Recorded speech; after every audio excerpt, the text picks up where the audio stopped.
The ORPHEUS instrument user interface is designed as a powerful workstation which offers you a very optimized workspace in one-page overview. For that reason, I have developed a dynamic labels technology for all parameters. The dual knobs and faders are another user interface optimization. The dynamic volume monitoring switches back to label mode if you stop the parameter tweaking for about a second. Some faders can show musical duration sync timing or can be switched to show free timing like seconds, milliseconds and so on via the nearby note symbolic button. The impulse responses reverb types can be switched via these small arrows placed in the send sector. There are 10 high-quality reverb types specially developed for that vocal library. If you want to see the current reverb type, you can just click nearby the big blue knob which shows simultaneously two values, the reverb type and size. The brand new Ultimate Sample Start Edit is an extremely powerful tool. You can create custom sample start markers for each sample key, including the blue note keys or the red key switches. This advanced technology gives you the possibility to create new phrases from existing ones. There are 3 modes achieved by this mode switcher. The bottom mode, abbreviated as KS, behaves as key switch mode. In this mode, the red keys behave as sample start key switchers. For example, to set a custom sample start for a given red key switch, you just trigger shortly that key number and move the play cursor to the place you want. The sample start is stored automatically for that key. You can apply the same procedure for the other red key switches. In this mode, all blue key samples will start from the same sample start position set via the red keys. The middle KP mode behaves as key play one. The red key switchers are disabled here. In this mode, the blue sample keys behave as sample triggers and sample start triggering key switchers at the same time. Let's try that.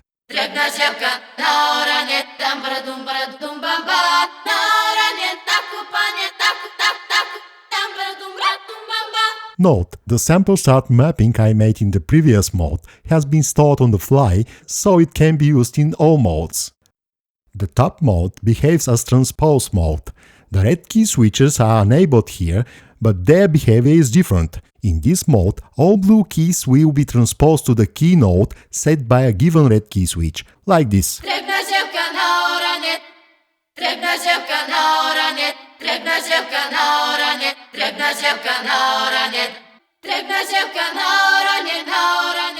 As you see, this mode gives the chance to create new phrases from existing ones by arranging them in real time as never before. Let me try that.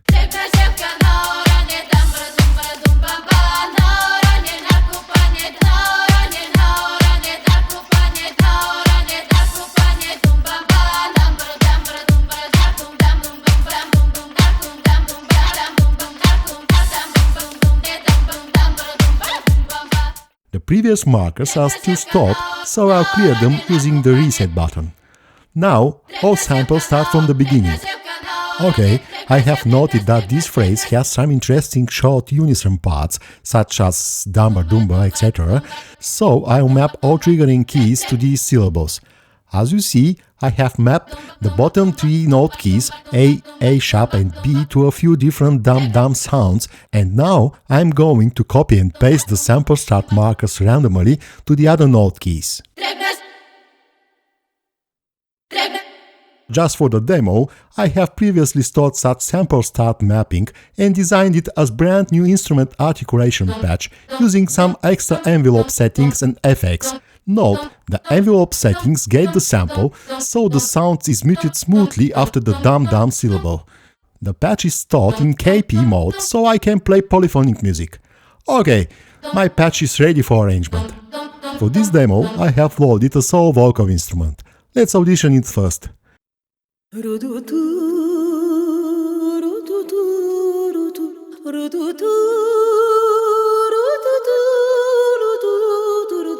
The D3 will be okay for my live choir accompaniment, I think. I'll use an expression pedal connected to the choir instrument, so I can control the Kairos dynamics in real time.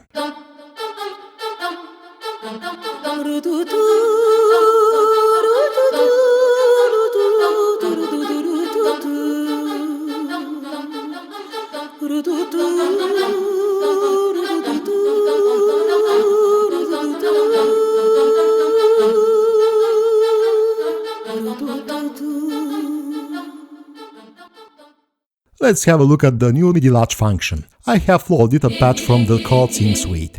As you see, it's quite difficult to play legato chords skipping the sync.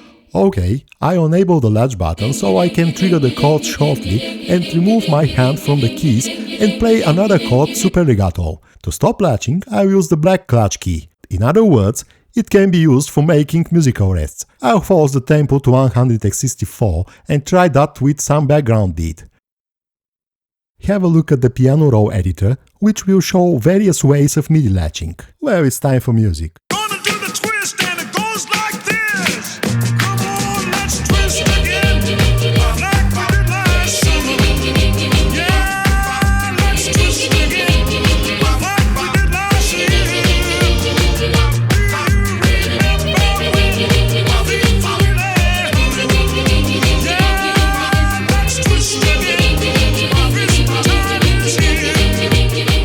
Note, when you stop the whole sequencer, the MIDI latching switches off automatically. The ORPHEUS offers up to 32 MIDI-controlled performance presets. I have set some sample start markers for this vocal phrase, and I want to store these markers plus some patch parameters as a performance preset, so I can change a few performance presets in real time via MIDI commands later.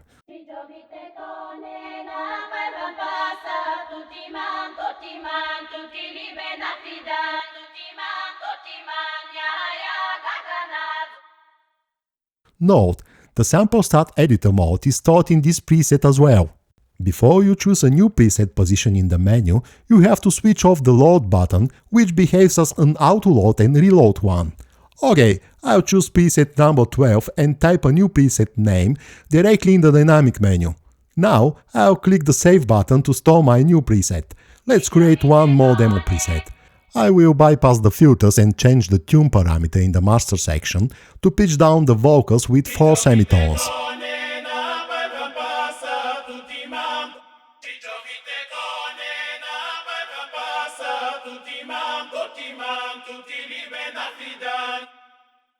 I'll save that preset as Mailbox.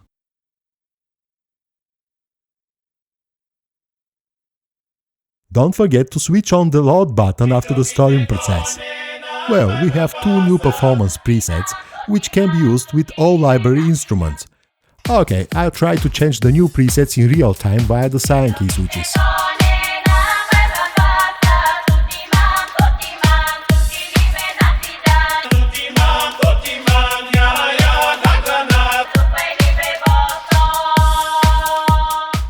You can customize the sign key switches just by rolling one of the min-max boxes or typing directly the note into the key switch assigner boxes. You can right-click the menu and turn it to any control change number.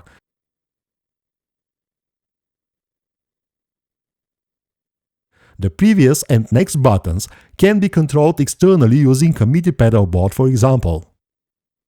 The new preset's X-Fade function is designed to behave as performance preset motor mix. For that demo, I'll use 2 bars X-Fade setting so you can follow carefully what's going on.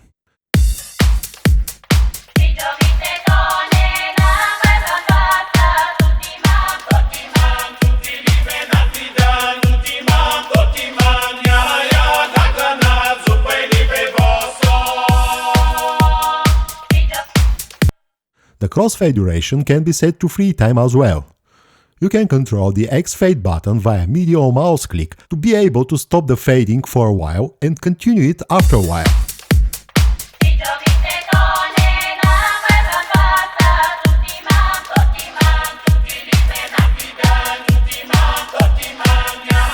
Note, the AB slider will keep its original direction. The ORPHEUS LFO is based entirely on MIDI processing. I have developed that LFO as a hybrid one, so it can send a custom control change number set in this box here and control some external software plugin in the host application, for example. At the same time, you can route the LFO to any of the internal modulation destinations offered by this menu. To be able to route the LFO control change messages outside Kontakt, I have enabled the script-generated CECs in the Kontakt options. I'll need one more additional MIDI track in my host application, where the Kontakt is set as track input and the TBK filter plugin is set as track output. Okay, let's try to tweak the LFO settings in real time and control the drum track filter plugin directly from the ORPHEUS LFO.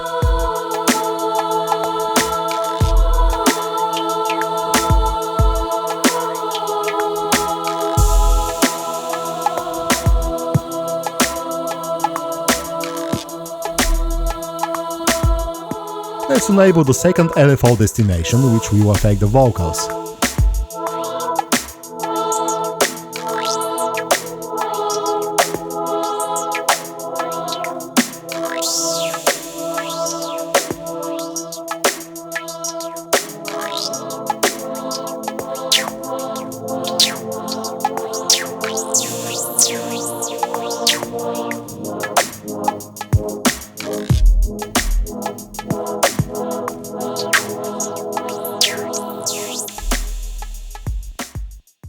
There are two more innovations specially designed for ORPHEUS: the X-High path and the scale controls.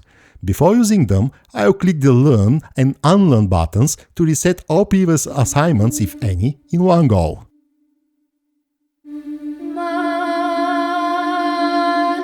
Let's learn a few parameters to the X fader. To do that, I'll enable the Learn button, click or move the X fader and click the target parameter. To continue learning, you do the same procedure. Now I can control the low-pass filter cutoff and the resonance simultaneously, but the filter knobs move in parallel, which is not what I want. To change that behavior, I'll enable the Parameter Scale Editor button and click the resonance knob to select it and try to reverse its direction via the Scale Editor. You can use negative settings in the Maldiv box to reverse the direction of a given parameter, for example. The Add Sub box can be used to offset the parameter range. Let's try it. Now I need to offset a little bit the cutoff range.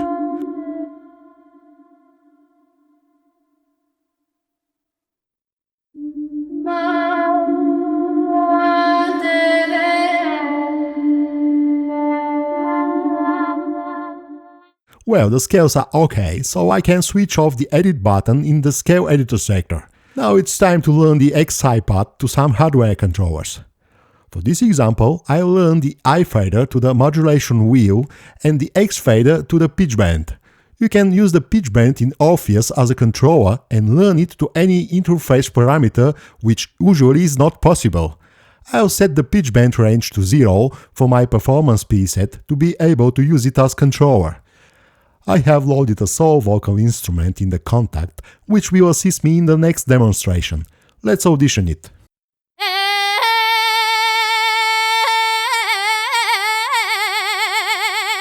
It's a very brilliant high voice, so I will filter it a little bit to be able to dip it into the mix ambience later. I'll enable the latch buttons of both instruments, so I can layer them easily just by drawing short triggering notes onto their MIDI tracks. Let's try the X-High performance preset first. As you see, the X fader controls the low-pass filter parameters and the I controls the delay and the high-pass resonance knobs. Note, the MIDI LFO control change assignment is set to number 1, which corresponds to the modulation wheel, so I will enable the LFO depth in the middle of the upcoming demonstration to be able to motorize the iPad fader.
Thank you for watching this video.